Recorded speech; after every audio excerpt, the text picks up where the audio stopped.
જય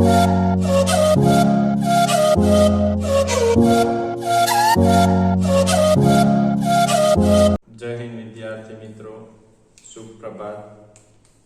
આજે આપણે પાઠની શરૂઆતથી લઈ અને જ્યાં લાસ્ટ પહોંચ્યા છે ત્યાંથી આગળ આપણે વધવું છે। તો આજના આ વિડીયોમાં આપણે સૌપ્રથમ છે ન્યૂટનની ગતિનો બીજો નિયમ જોયો છે।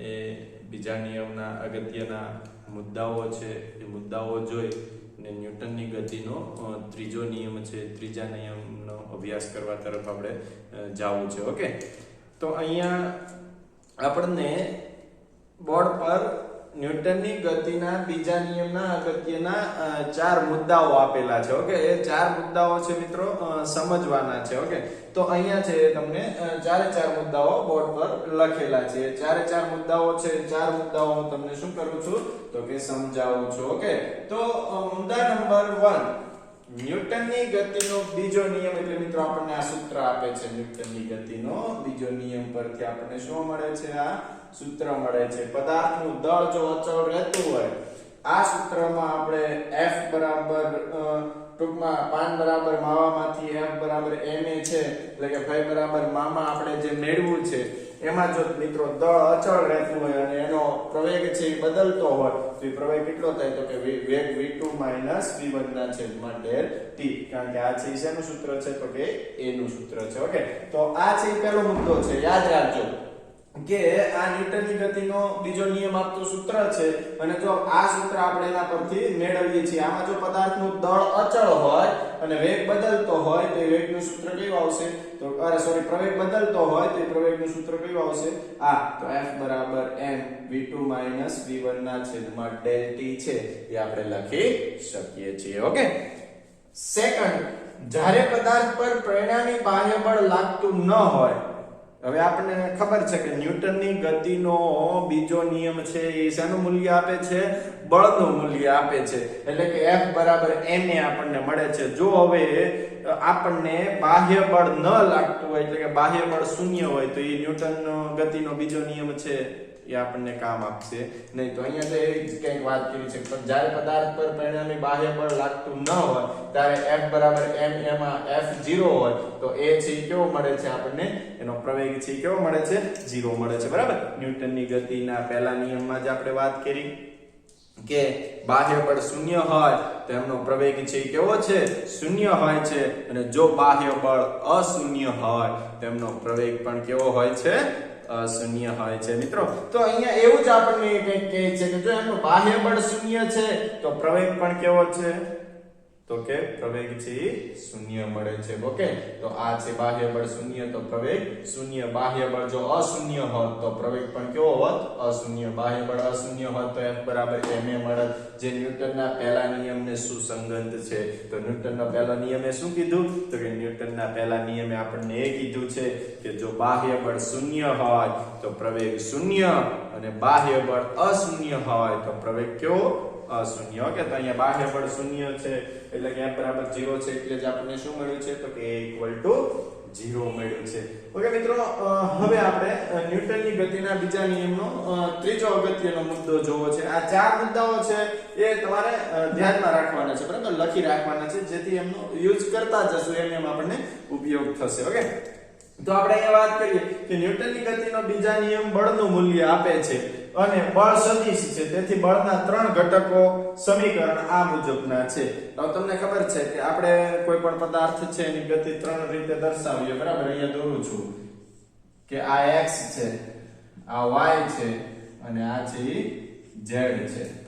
ઓકે, હવે મારે જો પદાર્થ પર લાગતું બળ આમાં દર્શાવવું હોય તો આ શેના પર લાગે છે તો કે x અક્ષ પર લાગે છે। હવે જો મારે આમ દર્શાવવું હોય તો આ કયા અક્ષ પર લાગે છે? y અક્ષ પર લાગે। જો મારે આમ દર્શાવવું હોય તો આ કયા અક્ષ પર લાગે તો કે z અક્ષ પર લાગે છે, બરાબર। તો આ ત્રણેયના x y અને z દિશામાંના ઘટકો છે, તો આ સૂત્ર છે એ જ સૂત્ર છે। બરાબર, બળનું એ જ સૂત્ર છે, પણ આ x દર્શાવી એનો મતલબ એવો થાય કે કયા ઘટક પર લાગે છે, તો કે x દિશામાં છે. ઓકે, એટલે કે આ ઘટક પર કામ થાય છે. હવે sin θ અને cos θ ની પછી આપણે લગાડવાનું આવે ખૂણા, બરાબર, એટલે એના પરથી યાદ રાખજો કે એ છે આપણને વેગ છે, એ વેગ અને બળ વચ્ચે શું કંઈક ખૂણો રચાય છે. શું થાય છે? ખૂણો. તો એ ખૂણા મેળવવા માટે મિત્રો આપણે આ ઘટક લેવા પડે. તો આ ત્રીજો મુદ્દો અગત્યનો છે. સમીકરણ f બરાબર d ના છેદમાં dt, એટલે મિત્રો શું છે તો કે વિકલન છે. m બરાબર n એ બિંદુરક કર્ણને લાગુ પડે છે. હવે જો d ના છેદમાં dt લગાડી, અહીંયા શું હતું તો કે d ના છેદમાં dt જ છે. અહીંયા શું છે તો કે d ના છેદમાં dt જ છે. એ d ના છેદમાં dt મિત્રો આપણે જે તે સમયે બીજો નિયમ ભણ્યા ત્યારે સૂક્ષ્મ શબ્દ વાપર્યો હતો, બરાબર. તો એ આપણે અહીંયા કણ, નાનો બિંદુવત કણ એટલે સૂક્ષ્મ કણની જ વાત થાય છે, બરાબર. જ્યાં f એ કણ પરનું પરિણામી બાહ્ય બળ છે અને એ કણનો શું છે તો કે પ્રવેગ છે. ઓકે, તો આ ચાર છે ન્યૂટનની ગતિના અગત્યના મિત્રોની મુદ્દાઓ છે. તો એ ચારે ચારનો એસએસ લઈ લો, પછી છે આપણે ન્યૂટનની ગતિના ત્રીજા નિયમ તરફ જવું છે. ઓકે, તો આ હતો ન્યૂટનની ગતિના બીજા નિયમના અગત્યના મુદ્દાઓ.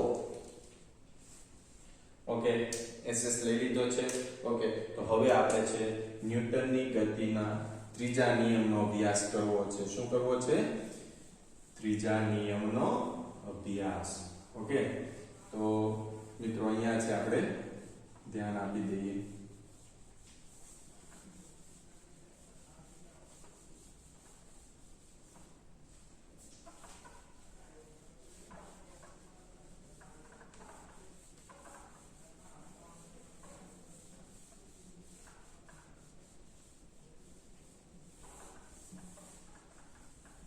ઓકે મિત્રો, તો આપણે ન્યૂટનની ગતિના ત્રીજા નિયમની વાત છે કરવી છે. ઓકે, તો હવે હું આગળ લખું છું ન્યૂટનની ગતિનો ત્રીજો નિયમ. ઓકે,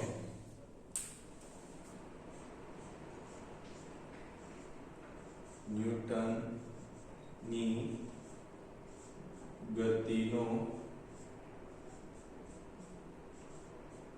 ત્રીજો નિયમ. તો સૌપ્રથમ છે મિત્રો હું નિયમ આપું છું, બરાબર. શું લખું છું? નિયમ લખું છું. તો કે નિયમ શું છે?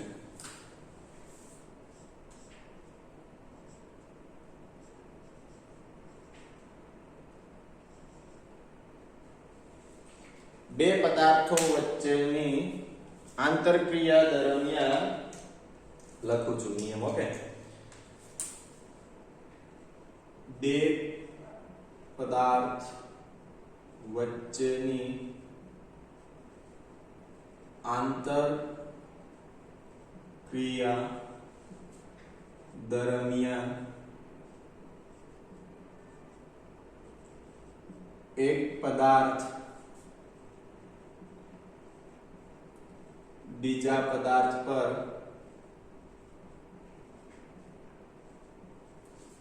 જેટલું બળ લગાડે છે તેટલા જ મૂલ્યનું બળ બીજો પદાર્થ પહેલા પદાર્થ પર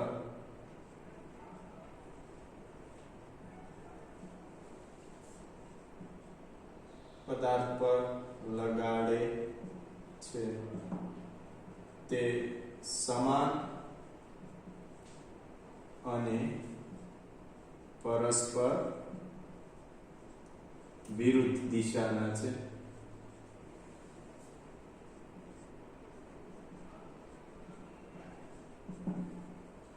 ઓકે, તો કે આમાં કઈ ખ્યાલ આવ્યો નહીં. એક બીજી વ્યાખ્યા છે, અથવા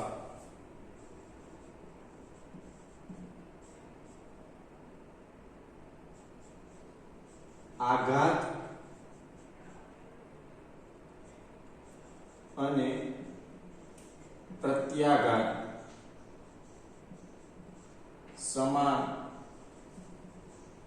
મૂલ્યના અને પરસ્પર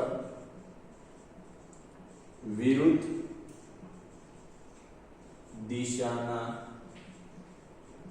હોય છે. ઓકે મિત્રો, આપણે છે આ બંને નિયમ સમજવાની કોશિશ કરવી છે.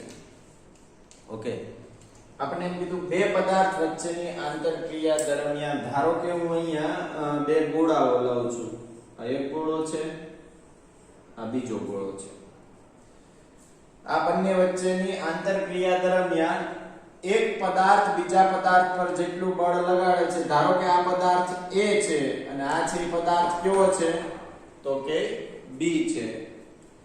એક પદાર્થ એટલે A પદાર્થ, બીજો પદાર્થ એટલે B પદાર્થ પર જેટલું બળ લગાડે છે એટલે આમ એના પર બળ લગાડે છે, તો A પદાર્થ દ્વારા B પર લાગતું બળ એટલે કયું થશે તો કે A દ્વારા B પર લાગતું બળ એટલે F A. અહીંયા હું શું દર્શાવું છું? સદિશ એટલે દિશા દર્શાવું છું. ઓકે, તો F A B equal to બીજા પદાર્થ પર જેટલું બળ લગાડે છે તેટલા જ મૂલ્યનું, એટલે કે આ જેટલું બળ આના પર લગાડે છે એટલું જ આ પદાર્થ આના પર વિરુદ્ધમાં બળ લગાડે છે. બરાબર, તો એટલું જ B પદાર્થ A પર બળ લગાડે છે એટલે B A. બંનેની દિશા કેવી છે? સમાન છે. પરંતુ દિશા કેવી છે? વિરુદ્ધ છે, પણ મૂલ્ય કેવું છે? સમાન છે. તો આમે ઋણ છે, એ ઋણ ચિહ્ન શું દર્શાવ્યું છે? તો એ ઋણ ચિહ્ન મિત્રો એવું કહે છે કે આ A પદાર્થ છે એ A પદાર્થ B પદાર્થ પર જેટલું બળ લગાડે છે એટલું જ B પદાર્થ A પદાર્થ પર બળ લગાડે છે.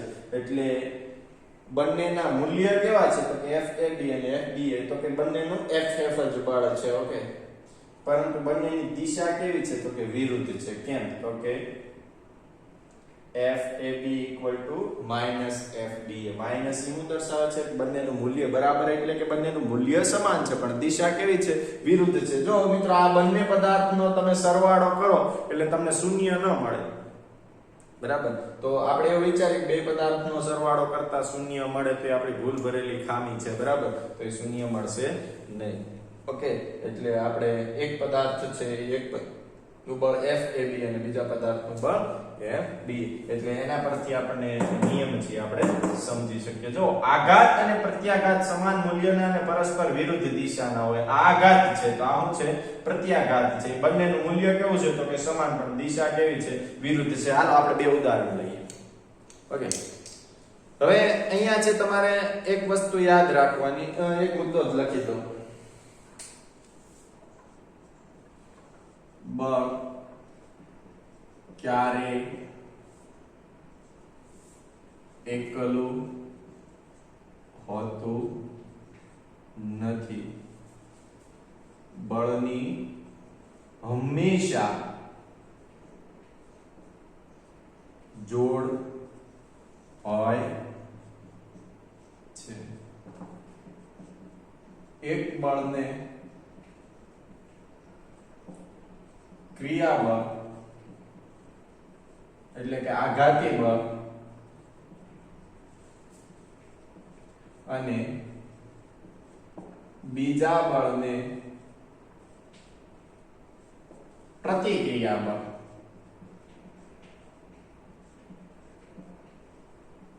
એટલે કે પ્રત્યાઘાતી બળ કહે. તો અહીં સમજાવું છું કે બળ છે મિત્રો ક્યારે એકલું નથી હોતું. બળ હંમેશા જોડમાં હોય. એક બળને આઘાતી કહેવાય તો બીજા બળને પ્રત્યાઘાતી. એટલે એક બળ ક્રિયા કરે છે અને બીજું શું આપે છે તો એને કે પ્રતિક્રિયા બળ કરે છે. શું? તો તમે બધાય મિત્રો સ્પ્રિંગ છે એ સ્પ્રિંગ જોઈ હશે, જોઈશ ને? હવે એ સ્પ્રિંગ ને તમે બે હાથમાંથી બે હાથ વડે આમ તમે દબાવો છો, તો તમે દબાવો છો એ તમે કયું બળ આપ્યું તો કે તમારા હાથ દ્વારા તમે સ્પ્રિંગના સંપર્કમાં છો, તો એક તો કયું બળ છે તો કે સંપર્ક બળ દ્વારા આપણે કહી શકીએ. ઓકે, તો એ સ્પ્રિંગને આપણે દબાવીએ છીએ તો એ જે સ્પ્રિંગને હું બળ આપું છું એ બળ કયું થયું તો કે જે ક્રિયા કરું છું એ ક્રિયા બળ થયું. હવે તમે સ્પ્રિંગને બે હાથ વડે દબાવશો ને એટલે તમે ખુદ અનુભવ કરશો બરાબર, હું તમને અહીંયા હાથમાં સ્પ્રિંગ લઈને આમ દબાવું તો હું એમ કહું જો કે હું આને દબાવું છું, તો દબાવું છું એ કયું બળ થયું, તો કે ક્રિયા બળ થયું. બરાબર, આ સંપર્ક બળ. હવે આપણે પછી ક્ષેત્ર બળની વાત કરશું એ રીતે. બરાબર, તમને એમ થાય છે તમે સંપર્ક બળ દ્વારા જ કીધું કે બે પ્રકારનું બળ છે આપણને હોય છે, ત્યારે એકલું હોતું નથી, એક ક્રિયા બળ ને પ્રતિક્રિયા બળ. ઓકે, તો અહીંયા મિત્રો આપણે જોઈએ કે હું સ્પ્રિંગને દબાવું છું એટલે એના પર ક્રિયા કરું છું, એ જે બળ છે એ ક્રિયા બળ છે. પણ તમે હાથમાં જે સ્પ્રિંગને દબાવશો ને એટલે સ્પ્રિંગ તમને સામું બળ આપશે, તો એ કયું બળ થયું, તો કે પ્રતિક્રિયા બળ થયું. બરાબર, એટલે એ પ્રત્યાઘાતી બળ થયું. એટલે આના પરથી આપણે કહી શકીએ કે ક્રિયા બળ એ કારણ છે અને પ્રતિક્રિયા બળ એ શું છે, તો કે અસર છે. ઓકે, તો તમે જોયું કે સ્પ્રિંગને દબાવી એક કારણ છે, પણ તમને સામે શું દેખાય છે, તો કે એની અસર દેખાય. તો પ્રતિક્રિયા બળ શું છે, તો કે અસર છે. બરાબર, તો બળ ક્યારે એકલું હોતું નથી. હવે મિત્રો આપણે વાત કરીએ તો સંપર્કની વાત છે. હાલો, હવે હું એમ કહું કોઈ પદાર્થનું મુક્ત પતન કરું છું, તો એ પદાર્થનું મુક્ત પતન કરવું એટલે એક પદાર્થ છે. પૃથ્વીની સાપેક્ષમાં કયો પદાર્થ થયો, તો કે બીજો પદાર્થ થયો. હવે તમને એમ થાય કે સાહેબ પદાર્થ છે એક પદાર્થ, બરાબર, એ હું ફેંકું છું એ, અને બીજો પદાર્થને પૃથ્વી ગણીએ. તો મેં તમને એમ કીધું ને કે આપણો નિયમ એમ કહે છે કે એક પદાર્થ બીજા પદાર્થ પર જેટલું બળ લગાડે એટલું જ બીજો પદાર્થ પેલા પદાર્થ પર બળ લગાડે. પણ બંનેનું બળ સમાન હોય, પણ દિશા કેવી હોય છે, તો કે વિરુદ્ધ દિશાનું હોય છે બળ. બરાબર, હવે હું એક પથ્થરને છોડું છું તો ગુરુત્વાકર્ષણના કારણે નીચેની તરફ એના તરફ બળ લગાડશે, તો એ પૃથ્વી પોતાની તરફ ખેંચે છે. બરાબર, એટલે કે એ એક પદાર્થ દ્વારા બીજા પદાર્થ પર બળ લાગે છે, તો શું પૃથ્વીને એ પદાર્થ પોતાની તરફ ખેંચતો હશે? હા, 100% ખેંચે છે. તો આપણે એમ કહીએ સાહેબ તો એ પથ્થર ઉપર પૃથ્વી કેમ નથી પડતી, પૃથ્વી ઉપર પથ્થર કેમ પડે છે? પણ મિત્રો ત્યાં વાત શેની આવે છે, તો કે દળની આવે છે. પૃથ્વી જે પથ્થરને પોતાની તરફ ગુરુત્વાકર્ષણ બળને કારણે ખેંચે છે ને, એવી જ રીતે એ પથ્થર છે ને પૃથ્વીને પણ પોતાની તરફ ખેંચે છે. ઓકે, વસ્તુ યાદ રાખજો. પરંતુ પથ્થર પૃથ્વી પર એટલા માટે પડે છે, પૃથ્વી પથ્થર પર એટલા માટે નથી પડતી. કેમ, તો કે બંનેમાં દળનો તફાવત છે. હવે પૃથ્વીનું દળ વધારે છે એટલે એનું ગુરુત્વાકર્ષણ બળ કેવું હશે? વધારે છે. પથ્થરનું દળ ઓછું છે પૃથ્વીની સાપેક્ષે. ઓકે, તો એનું ગુરુત્વાકર્ષણ બળ ઓછું હશે એટલે પૃથ્વી છે પથ્થરને પોતાની તરફ ખેંચે છે. પણ યાદ રાખજો કે જેટલું પૃથ્વી ખેંચે છે પોતાની તરફ એટલો જ એ પદાર્થ પણ પોતાની તરફ ખેંચે છે. બંનેના બળનું મૂલ્ય સમાન છે, પણ દળનો તફાવત હોવાના કારણે કે તમને એમ થઈ લે છે તો તમે એમ કહો બંનેના બળનું મૂલ્ય સમાન છે, તો પથ્થર છે પૃથ્વીને પોતાની તરફ ખેંચે છે, પણ દળનો તફાવત છે જેના કારણે પથ્થર પૃથ્વી પર પડે છે. ઓકે, તો આવું છે મિત્રો ન્યૂટનની ગતિનો નિયમ છે. ત્રીજો નિયમ આપણને આપે છે. ઓકે, તો આ હતો એ ન્યૂટનની ગતિનો ત્રીજો નિયમ છે, અને આના પરથી આપણે કહી શકીએ કે ન્યૂટનની ગતિનો ત્રીજો નિયમ આપણને શું આપે છે, તો કે આઘાત અને પ્રત્યાઘાત આપે છે. બરાબર, તો કે તમે જેટલો આઘાત લાગે છે એટલો જ સામે તમને શું લાગે છે? પ્રત્યાઘાત લાગે છે. તો આ હતો મિત્રો ન્યૂટનની ગતિનો ત્રીજો નિયમ. અને હું જે કઈ બોલ્યો છું એ લખ્યું નથી, એ ન્યૂટનની ગતિના શું છે, તો કે અગત્યના મુદ્દા છે. કયો મુદ્દો? એક મુદ્દો એ કે બળ ક્યારે એકલું નથી હોતું, જોડમાં જ હોય છે. એક આઘાતી અને બીજું પ્રત્યાઘાતી. બરાબર, બંને બળનું મૂલ્ય સમાન હોય છે અને પરસ્પર વિરુદ્ધ હોય છે. ઓકે, એક પદાર્થ બીજા પદાર્થ પર જેટલું બળ લગાડે એટલો જ બીજો પદાર્થ એક પદાર્થ પર લગાડે, સમાન મૂલ્ય અને વિરુદ્ધ દિશાનો હોય છે. આ છે એ કારણ છે, ઓલું શું છે? અસર છે. ઓકે, તો આ હતો ન્યૂટનની ગતિનો ત્રીજો નિયમ. હવે છે મિત્રો આપણે આગળ આને લગતું ઉદાહરણ 5, એ ઉદાહરણ 5 છે એ આપણે જોવું છે. તો બધા એક SS આમનો લઈ લો. ઓકે મિત્રો, તો આ છે ઉદાહરણ નંબર 5 ની રકમ. શું કહે છે, તો કે આકૃતિમાં દર્શાવ્યા મુજબ બે એક સમાન બિલિયર્ડ બોલ એક દ્રઢ દિવાલ પર સમાન ઝડપથી પણ જુદા જુદા કોણે અથડાઈને ઝડપમાં કોઈ ફેરફાર વિના પરાવર્તન પામે છે. તો પહેલું એમ કીધું દરેક બોલને લીધે દિવાલ પર લાગતા બળની દિશા કઈ હશે? અને બીજું એમ કીધું દિવાલ વડે બંને બોલ પર લગાડેલ આઘાતના માનનો ગુણોત્તર કેટલો હશે. હવે આ છે મિત્રો દિવાલ છે. શું છે આ? છે શું દેખાય તમને?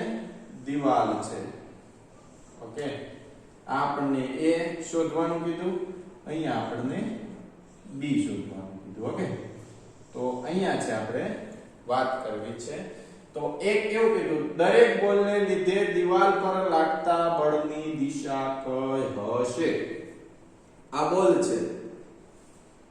હવે આપણે આવો ભણી ગયા, પાન બરાબર માવો.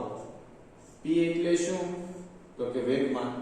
del p એટલે શું? તો કે વેગમાનનો ફેરફાર. ઓકે, આપણે અહીંયા બળનો આઘાત મેળવવો હોય તો એ બળનો અહીંયા આપણે આઘાતના માનનો ગુણોત્તર કીધો, એટલે આઘાત મેળવવો છે તો આપણે આઘાત મેળવવા માટે શું કરવું પડે? તો કે આઘાત બરાબર વેગમાનનો ફેરફાર થાય. બરાબર, એટલે આ વેગમાનનો ફેરફાર લઈશું. હવે જ્યાં વેગ છે એ વેગને આપણે અહીંયા શેના વડે દર્શાવ્યો? તો કે u વડે દર્શાવ્યો. શેના વડે દર્શાવ્યો? u વડે. તો જો આ બોલ છે એ દિવાલ તરફ ગતિ કરે છે, તો આ મિત્રો આપણને દર્શાવી છે આ કઈ x અક્ષ છે, અને આમ છે એ કઈ અક્ષ છે? તો કે y અક્ષ છે. તો આ કઈ અક્ષ થઈ મિત્રો? એક x અક્ષ થઈ. બરાબર, તો દડો દિવાલ પર x ધન દિશામાં બળ લગાડે છે. કે તો કે જો આમ જાઓ, આમ એટલે x છે, આ છે શું છે? તો કે ઉગમ બિંદુ છે. આમ જાઓ એટલે x ધન, આમ આવો એટલે ઋણ. તો જો અહીંથી આપણે જોઈ શકીએ છીએ કે વેગથી દડો છે એ દિવાલ તરફ જાય છે. બરાબર, તો આ દિવાલ તરફ જાય, એ દિવાલ તરફ જાય એટલે કઈ દિશા થાય? તો જુઓ ધન. આ x અક્ષ છે, પણ કઈ દિશામાં? તો કે દડો છે એ દિવાલ પર ધન x દિશામાં બળ લગાડશે. એટલે ત્યાંથી દિવાલને અથડાશે. અથડાશે એટલે શું થશે? તો કે આઘાત સામે પ્રત્યાઘાત. જેટલી ઝડપે બોલ છે દિવાલ સાથે અથડાય છે, એટલી જ ઝડપે દિવાલ છે એ સામું બળ આપશે ને. આપણે હમણાં ભણ્યા ને આઘાત સામે પ્રત્યાઘાત. એ પદાર્થ b પર જેટલું બળ લગાડે એટલો જ b પદાર્થ એ પદાર્થ પર બળ લગાડશે. બંનેનું મૂલ્ય સમાન છે પણ પરસ્પર વિરુદ્ધ દિશામાં છે. તો તમને ત્યાંથી જ ખબર પડી જાય વિરુદ્ધ દિશામાં. જો દડો દિવાલ પર x ધન દિશામાં લગાડે તો દિવાલ દડા પર કઈ દિશામાં લગાડે? તો તમે લખી શકો કે દિવાલ દડા પર x કઈ? તો કે ઋણ દિશામાં બળ લગાડે છે. ઓકે, તો મિત્રો આનું આપણે સોલ્યુશન મળી ગયું. દરેક બોલને લીધે દિવાલ પર લાગતા બળની દિશા કઈ? તો કે બોલને લીધે દિવાલ પર લાગતી દિશા x ધન દિશા, દિવાલને લીધે બોલ પર લાગતી દિશા કઈ? તો કે ઋણ દિશા. બરાબર, બંનેના બળનું મૂલ્ય કેવું છે? પરસ્પર સમાન. જો આ જેટલા વેગથી આમ જાય એટલું જ આ એટલા વેગથી રિટર્ન કરે છે. બરાબર, તો એ છે એનો આપણને મળી ગયું. હવે આપણને કીધું દિવાલ વડે બંને બોલ પર લગાડેલ આઘાતના માનનો ગુણોત્તર શોધો. તો પહેલા આ બોલ વડે માનનો ગુણોત્તર શોધવો, પછી આ બોલ વડે માનનો ગુણોત્તર આઘાત શોધવો છે. તો પહેલા તો છે આના વડે આઘાત થતો, એટલે પહેલા વડે આઘાત થાય છે જે એનો આપણે શોધીએ. બરાબર, તો આ છે આપણે પહેલાનો આન્સર આપી દીધો છે. ઓકે, હવે બીજાનો આન્સર મેળવવા માટે આપણે છે પહેલી આકૃતિને ધ્યાનમાં લઈએ. ઓકે, તો બળનો આઘાત છે એ બળનો આઘાત શું થાય? તો કે બળનો આઘાત ઇક્વલ ટુ વેગમાનનો ફેરફાર. હવે વેગમાનનો ફેરફાર એટલે મિત્રો શું થયું? તો કે del p. del p એટલે શું થાય? તો કે p પ્રારંભિક માઈનસ p અંતિમ. બરાબર, અંતિમ માઈનસ પ્રારંભિક, સોરી. del p બરાબર શું થાય? તો કે અંતિમ માઈનસ પ્રારંભિક. બરાબર, તો કે બળનો આઘાત કેટલો છે? તો કે વેગમાનના ફેરફાર જેટલો. વેગમાનનો ફેરફાર એટલે del p. del p એટલે શું? તો કે pf માઈનસ pi. તો હવે અહીંયા છે મારે પ્રારંભિક અને અંતિમ મારે છે શોધવો છે. તો આ કઈ અક્ષ થઈ? તો કે x અક્ષ. બરાબર, તો આપણે ન્યૂટનની ગતિના બીજા નિયમમાં ગતિના ઘટકો મેં કીધું ને હમણાં દાખલામાં જોશું એટલે જોઈએ. તો x અક્ષના ઘટકો એટલે શરૂઆત અહીંથી આમ જાય, શું થયું? તો કે પ્રારંભિક એટલે શું થયું? તો કે pi થયું. હવે p બરાબર શું છે તો કે m v છે. હવે અહીંયા v ની જગ્યાએ આપણે શું લેવાનું છે તો કે v ની જગ્યાએ u લેવાનું છે એટલે શું થશે m u. તો પ્રારંભિક છે એ શું થશે m u. હવે ત્યાંથી અથડાઈને પાછો ફરે છે એ શું થયું તો કે અંતિમ થયું. તો x અક્ષના ઘટકો અહીંયા લઈએ x અક્ષના ઘટકો તો pf અંતિમ કેટલું છે m u જ થશે પણ કેવું થશે તો કે વિરુદ્ધ દિશામાં. એટલે અહીંયા આપણે શું લખશું તો કે માઈનસ. હવે મારે શોધવું શું છે તો કે બળનો આઘાત. આ બંનેનું મૂલ્ય હું અહીંયા મૂકું એટલે શું થશે તો -mu -mu ઇક્વલ ટુ કેટલું મળે મને 2mu. પણ કેવું માઈનસ મિત્રો કે તાને હું સમીકરણ નંબર 1 આપું. તો જો આના દ્વારા મને મળતા આઘાતનો મને આના દ્વારા મળતો આઘાત મળી ગયો બરાબર. અહીંયા માત્ર x અક્ષ જ છે એટલે y અક્ષ છે એ કેવું મળશે આપણને અહીંયા શૂન્ય મળશે. જો અહીંયા તમે y અક્ષ જોઈ શકતા નથી, બંને છે દિવાલને લંબ છે બરાબર. આ અક્ષ છે આ દિવાલ છે, દિવાલને લંબ અક્ષ છે. ઓકે, તો આપણને વેગમાન બળનો આઘાત છે એ પહેલી આકૃતિ પ્રમાણે આટલો મળ્યો છે.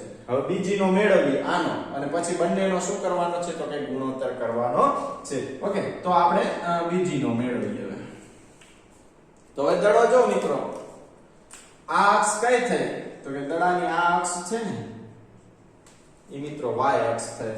તો આ તમને ખબર છે અક્ષને આ દિવાલ છે, આ x અક્ષ છે, આ y અક્ષ છે બરાબર. તો x અક્ષ દિવાલને લંબ છે અને y અક્ષ દિવાલને સમાંતર છે. હવે તમને ખબર છે જો આપણે x અક્ષ ઉપર લેવું હોય તો શું લઈએ તો કે mu cos થીટા. અહીં થીટા આપણને કેટલો આપ્યો છે 30 નો આપ્યો. અને y પર લેવું હોય તો y પર આપણે શું લઈએ તો કે mu sin થીટા લઈએ. હવે જો અહીંયા છે આ નીચેની તરફ આ આવે છે આ x અક્ષ એ કેવો છે ધન છે. આ x અક્ષ કેવો થશે ઉપરની બાજુ x અક્ષ કેવો થશે તો કે ધન, નીચેની બાજુ તો કે ઋણ. y છે એ બે બાજુ ક્યાં આવે છે તો કે આ છે અહીંથી આમ આવ્યો તો અહીંથી કઈ દિશામાં છે અધો દિશામાં છે. તો એ નીચેની તરફ આવે એટલે બંને કેવો આવશે તો કે ઋણ આવશે. તો આપણે આવા લખીએ. તો બીજા માટે x અક્ષનો ઘટક pi બરાબર શું લેશું તો કે mu cos થીટા એટલે mu cos 30 ડિગ્રી લેશું બરાબર. હવે એવી જ રીતે x અક્ષ પરનો ઘટક અંતિમ pf તો આ કયો છે અંતિમ ઘટક એ કેવો થશે તો કે નીચેની તરફ છે એટલે mu cos થીટા જ થશે. x અક્ષ છે પણ કેવું આવશે તો કે માઈનસ. તો અહીં શું આવશે mu cos 30 ડિગ્રી. ઓકે, હવે આવો ને આવો આપણે આ y ની લઈએ. તો y છે મિત્રો બે કેવો છે તો કે અધો દિશામાં છે, નીચેની તરફ છે. તો અહીંયા લખીએ y અક્ષ નો ઘટક એટલે pi કેટલો મળશે આપણને તો કે pi છે એ mu sin 30 degree. Okay, y અક્ષ નો ઘટક કયો તો કે અંતિમ ઘટક pf એ પણ કેવો આવશે mu sin 30 ડિગ્રી. ઓકે, હવે આવી રીતે આપણે છે m નો બળનો આઘાત શોધવો હોય તો બળનો આઘાત બરાબર વેગમાનનો ફેરફાર. તો આ x અક્ષ માટે બરાબર x અક્ષ માટે શોધીએ એટલે શું થશે તો કે del pf pf pi. pf કેટલું આપણને મળ્યું તો કે mu cos 30 ડિગ્રી અને માઈનસ આ કેવો છે તો કે પ્લસ mu cos 30 ડિગ્રી. હવે માઈનસ માઈનસ છે એ કેવું થશે તો કે માઈનસ માઈનસ છે એ શું થશે તો કે પ્લસ થશે. તો અહીંયા કેટલું આવશે તો કે -2mu cos 30 ડિગ્રી બરાબર. આનું આપણને એટલું મળ્યું. હવે y માટે બળનો આઘાત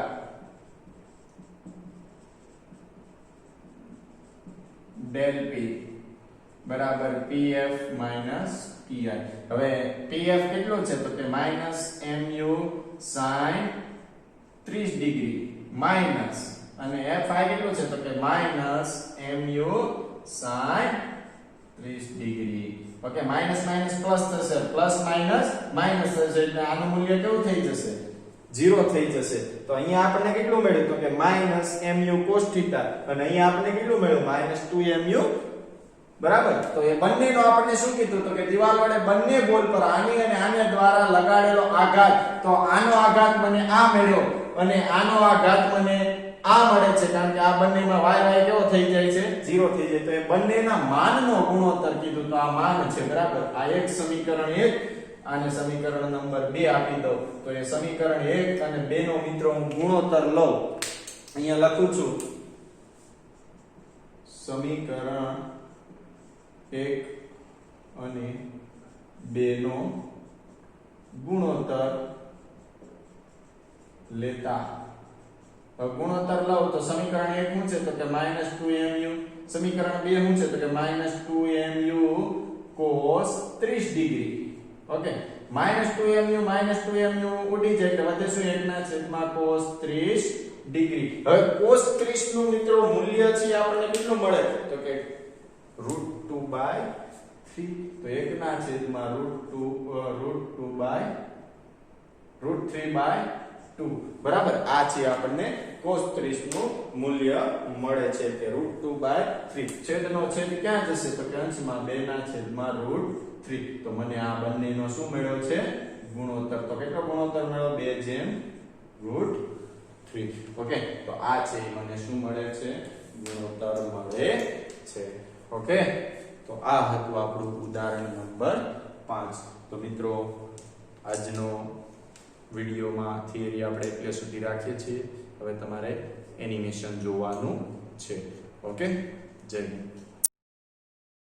બીજો નિયમ, Newton's third law of motion. ગતિનો બીજો નિયમ પદાર્થ પર લાગતા બળ અને તેના પ્રવેગ વચ્ચેનો સંબંધ છે. પદાર્થ પર લાગતા બાહ્ય બળનું ઉદ્ગમ શું છે? કયું પરિબળ બાહ્ય બળ લગાડે છે? ન્યૂટોનિયન યંત્રશાસ્ત્રમાં આનો સરળ જવાબ એ છે કે પદાર્થ પર બાહ્ય બળ હંમેશા બીજા પદાર્થને લીધે ઉદ્ભવે છે. એ અને બી એ બે પદાર્થોની એક જોડ વિચારો. બી પદાર્થ એ પદાર્થ પર બાહ્ય બળ લગાડે છે. હવે સહજ પ્રશ્ન એવો થાય કે બદલામાં શું એ પદાર્થ બી પર બાહ્ય બળ લગાડે છે? કેટલાક કિસ્સાઓમાં જવાબ સ્પષ્ટ જણાય છે. તમે એક ગૂંચળા આકારની સ્પ્રિંગને દબાવો તો સ્પ્રિંગ તમારા હાથના બળ વડે દબાય છે. દબાયેલી સ્પ્રિંગ બદલામાં તમારા હાથ પર બળ લગાડે છે અને તમે તે અનુભવી શકો છો. પણ જો પદાર્થો સંપર્કમાં ન હોય તો શું? પૃથ્વી ગુરુત્વને લીધે પથ્થરને અધો દિશામાં ખેંચે છે. શું પથ્થર પૃથ્વી પર બળ લગાડે છે? આનો જવાબ સ્પષ્ટ એટલા માટે જણાતો નથી કે આપણને પથ્થરની પૃથ્વી પર થતી અસર દેખાતી નથી. ન્યૂટનના મત મુજબ જવાબ છે હા. પથ્થર પૃથ્વી પર તેટલું જ બળ વિરુદ્ધ દિશામાં લગાડે છે. આપણે એ નોંધી શકતા નથી કારણ કે પૃથ્વી બહુ દળદાર છે અને નાના બળની તેની ગતિ પરની અસર અવગણ્ય છે. આમ ન્યૂટોનિયમ યંત્રશાસ્ત્ર મુજબ કુદરતમાં બળ કદી એકલું કે એકાકી હોતું નથી. બળ એ બે પદાર્થો વચ્ચેની પરસ્પર આંતરક્રિયા છે. બળો હંમેશા જોડ એટલે કે પેરમાં જ લાગે છે. વળી બે પદાર્થો વચ્ચેના પરસ્પર બળો હંમેશા સમાન અને વિરુદ્ધ દિશામાં હોય છે. આ ખ્યાલને ન્યૂટને ગતિના ત્રીજા નિયમમાં રજૂ કર્યો. દરેક ક્રિયાબળ એટલે કે એક્શન ને હંમેશા સમાન અને વિરુદ્ધ દિશામાંનું પ્રતિક્રિયાબળ એટલે કે રિએક્શન હોય છે. ગતિના ત્રીજા નિયમના ન્યૂટનના શબ્દ પ્રયોગ two every action there is equal and opposite reaction એવા તો અલંકૃત અને સુંદર છે કે તે સામાન્યતઃ વાતચીતનો ભાગ બની ગયા છે. તેથી જ કદાચ ત્રીજા નિયમ વિશે ગેરસમજ પ્રવર્તે છે. ગતિના ત્રીજા નિયમ અંગે વિશેષ તો ક્રિયાબળ અને પ્રતિક્રિયાબળ જેવા પદોના ઉપયોગ અંગે આપણે કેટલાક મહત્ત્વના મુદ્દાઓની નોંધ લઈએ. 1. ગતિના ત્રીજા નિયમમાં ક્રિયાબળ અને પ્રતિક્રિયાબળ એ શબ્દોનો અર્થ બીજો કોઈ નહીં પણ બળ છે. એક જ ભૌતિક ખ્યાલ માટે જુદા જુદા શબ્દોનો ઉપયોગ ઘણી વખત ગૂંચવણ ઉપજાવે છે. ત્રીજા નિયમને એકદમ સરળ અને સ્પષ્ટ શબ્દોમાં રજૂ કરવાની રીત નીચે મુજબ છે. બળો હંમેશા જોડ એટલે કે પેર્સમાં જ લાગે છે. એ પદાર્થ પર બી વડે લાગતું બળ બી પદાર્થ પર એ વડે લાગતા બળ જેટલું જ અને વિરુદ્ધ દિશામાં હોય છે. ત્રીજા નિયમમાં ક્રિયાબળ અને પ્રતિક્રિયાબળ શબ્દો કદાચ એવી ગેરસમજ ઉપજાવે છે કે ક્રિયાબળ પ્રતિક્રિયાબળની અગાઉ લાગે છે, એટલે કે ક્રિયાબળ કારણ છે અને પ્રતિક્રિયાબળ એ તેની અસર છે. ત્રીજા નિયમમાં કોઈ કારણ અસરનો સંબંધ અભિપ્રેત નથી. બી વડે એ પરનું બળ અને એ વડે બી પરનું બળ એક જ ક્ષણે લાગે છે. આ કારણથી તેમાંના ગમે તે એકને ક્રિયાબળ અને બીજાને પ્રતિક્રિયાબળ કહી શકાય છે. 3. ક્રિયાબળ અને પ્રતિક્રિયાબળ એક જ પદાર્થ પર નહીં પણ બે જુદા પદાર્થો પર લાગે છે. એ અને બી પદાર્થોની એક જોડ વિચારો.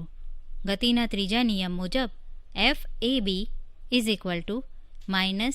FBA. એ પર બી વડે બળ - બી પર એ વડે બળ. આથી જો આપણે કોઈ એક પદાર્થ એ અથવા બી ની ગતિનો વિચાર કરતા હોઈએ તો બેમાંનું એક જ બળ ગણવાનું છે. બે બળોનો સરવાળો કરીને ચોખ્ખું એટલે કે પરિણામી બળ 0 થાય છે એમ કહેવું ભૂલ ભરેલું છે. જો કે બે પદાર્થોનું સમગ્રપણે એક તંત્ર વિચારતા હોઈએ તો FAB અને FBA એ A+B તંત્રના આંતરિક બળો છે. તેમનો સરવાળો થઈને 0 બળ બને છે. આમ પદાર્થમાં અથવા કણોના તંત્રમાં આંતરિક બળોની જોડ નાબૂદ થાય છે. આ મહત્વની હકીકતને લીધે ગતિનો બીજો નિયમ પદાર્થ અથવા કણોના તંત્ર પર પણ લાગુ પાડી શકાય છે. ઉદાહરણ: આકૃતિમાં દર્શાવ્યા મુજબ બે એક સમાન બિલિયર્ડ બોલ એક દ્રઢ દિવાલ પર સમાન ઝડપથી પણ જુદા જુદા કોણે અથડાઈને ઝડપમાં કોઈ ફેરફાર વિના પરાવર્તન પામે છે. દરેક બોલને લીધે દિવાલ પર લાગતા બળની દિશા કઈ હશે? 2. દિવાલ વડે બંને બોલ પર લગાડેલ આઘાતના માનનો ગુણોત્તર કેટલો હશે?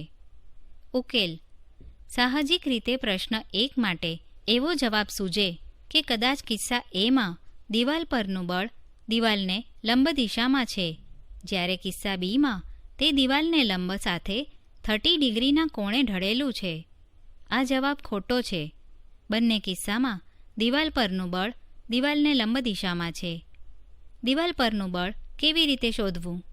એની યુક્તિ એ છે કે બીજા નિયમનો ઉપયોગ કરી દિવાલ વડે બોલ પર લાગતું બળ અથવા આઘાત વિચારો અને પછી ત્રીજા નિયમનો ઉપયોગ કરી પ્રશ્ન 1નો જવાબ મેળવો. ધારો કે દરેક બોલની દિવાલ સાથે સંઘાત પહેલાંની અને પછીની ઝડપ u છે અને દરેક બોલનું દળ m છે. x અને y અક્ષોને આકૃતિમાં દર્શાવ્યા મુજબ પસંદ કરો અને દરેક કિસ્સામાં બોલના વેગમાનમાં ફેરફાર વિચારો. કિસ્સો A: px પ્રારંભિક = mu, py પ્રારંભિક = 0, px અંતિમ -mu, py અંતિમ 0. આઘાત એટલે વેગમાન સદિશનો ફેરફાર. આથી આઘાતનો x ઘટક -2mvu, આઘાતનો y ઘટક 0. આઘાત અને બળ એક જ દિશામાં હોય છે. આ પરથી સ્પષ્ટ છે કે દિવાલ વડે બોલ પર લાગતું બળ દિવાલને લંબ ઋણ x દિશામાં છે. ગતિના ત્રીજા નિયમ પરથી દિવાલ પર બોલ વડે લાગતું બળ દિવાલને લંબ ઘન x દિશામાં છે. બળનું માન અત્રે મેળવી શકાશે નહીં, કારણ કે આ પ્રશ્નમાં સંઘાત માટે લાગતો નાનો સમયગાળો આપેલ નથી. કિસ્સો B: px પ્રારંભિક = mu cos 30 ડિગ્રી, py પ્રારંભિક -mu sin 30 ડિગ્રી, px અંતિમ -mu cos 30 ડિગ્રી, py અંતિમ -mu sin 30 ડિગ્રી. નોંધો કે સંઘાત બાદ pxની નિશાની બદલાય છે પણ pyની બદલાતી નથી. આથી આઘાતનો x ઘટક is equal to -2 mu cos 30 degree, આઘાતનો y ઘટક ઇઝ ઇક્વલ ટુ 0. આઘાત અને બળની દિશા એમાં હતી તે જ છે અને તે દિવાલને લંબ ઋણ x દિશામાં છે. અગાઉની જેમ જ ન્યૂટનના ત્રીજા નિયમ પરથી દિવાલ પર બોલ વડે લાગતું બળ દિવાલને લંબ ઘન x દિશામાં છે. 2a અને b કિસ્સાઓમાં બોલ પર લાગતા આઘાતના માનનો ગુણોત્તર 2mu upon 2mu cos 30 degree is equal to 2 upon square root of 3 is approximately equal to 1.2.